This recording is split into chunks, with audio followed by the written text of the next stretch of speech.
வியாதியஸ்தன் என்று உன்னை ஒதுக்கி வைப்பார்கள். வேண்டாத வார்த்தைகளை சொல்லி புண்படுத்துவார்கள்.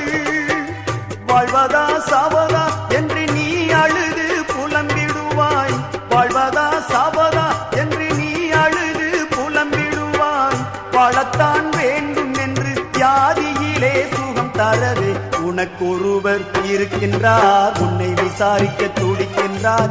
உன்னையும் என்னையும் இயேசு நேசிக்கிறார். நம்மை உள்ளங்கைகளில் வரைந்திருக்கிறார். நம்மை உள்ளங்கைகளில் வரைந்திருக்கிறார்.